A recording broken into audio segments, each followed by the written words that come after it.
Hi, I'm Vice President Joe Biden. I'm the current leader of the United States Senate. The United States Senate leader is always going to be the Vice President. It is shown in the Constitution. So I'm going to tell you how or who's in the Senate. There are 2 senators per state. So there are always, for right now, there are always going to be 100 people in the Senate since there are only 50 states for now. So also, every 6 years, a new Senate is picked for each state. So there are always going to be 100 people per state, and the Vice President will be the leader all the time. Hi, I'm current Speaker John Boyner, and the people in the House of Representatives are picked every 2nd year. So, to tell you how I'm the Speaker of the House, the Speaker of the House is always on the majority side. So either on the Democrats or Republicans, since the House and Senate are split into parties such as Democrats and Republicans. I'll be talking about how Congress is organized. Congress is organized into parties. So in Congress, there are Democrats, Republicans, and other parties. In Congress, there are leadership organization. In the majority of the House, meaning the side with the most Democrats or Republicans, have the Speaker of the House, the Majority Leader, Assistant Majority Leader, and Majority Whip. There's also a Minority Leader for the side that has less people. The Assistant Minority Leader and Minority Whip. The President of the Senate is the Vice President. He is called the President pro tempore. And also, in the Senate, there's a Majority Leader with the Majority Leader Assistant and Majority Whip. Then also a Minority Leader and a Minority Assistant and Minority Whip. Somewhat like the House of Representatives. In the United States Congress, there are committee organizations. There is 4 committees. There is a standing committee, select committee, joint committee, and conference committee. The standing committee checks bills before they can be approved by all of the House and Senate.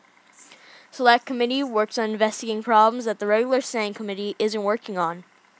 Joint committee has both from the House and Senate and are made for reasons like the Joint Committee of Intelligence or smaller ones like the Joint Committee of Congress. Now, the last one is the Conference Committee. They are made after passing a bill. Also, there is both House and Senate in the conference committees. So this helps Congress to find its differences about each bill that was passed. How a bill becomes a law. It all starts off with an idea from a member of the Congress or from a representative. The second step for a bill to become a law is that the bill has to be showed or proposed to the House of Representatives. Next, the bill is sent to committee to be studied and looked at closer. The House currently has 20 standing committees. The next step is for the bill to be voted on by the 435 members of the House of Representatives. There are 3 possible results. One possibility is that the bill does not get the majority of the votes from the House. The bill may also be changed or revised and then sent to the Senate. And finally, the bill may go directly to the Senate. After the bill is voted on, it is taken to the Senate. Next, the bill is sent to one of the 15 standing committees in the Senate. Then the bill is voted on by the 100 members of the Senate. Once again, there are 3 different possibilities. One possibility is that the bill could be sent directly to the President to be signed and released. Another possibility is that the bill is amended and sent to the Conference Committee. The final possibility is that the bill does not get the majority of the Senate's votes. The bill is then sent to the Conference Committee to have the House and the Senate agree on one version or make additional changes. Only then can the bill be sent to the White House to be signed by the President. The President may veto the bill, but if 2/3 of the Congress approves the bill, the veto will be nullified. Here are some 7-second videos that has to do with the legislative branch and what they can do. In class, go. How many people can run for Congress? 21. Get in here. What? Why are these papers so my desk? I vetoed them about a week ago. God.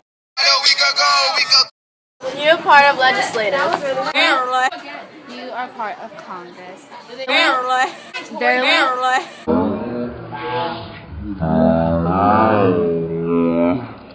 The Congress of the United States is the highest lawmaking body in the United States and one of the oldest national legislators in the world.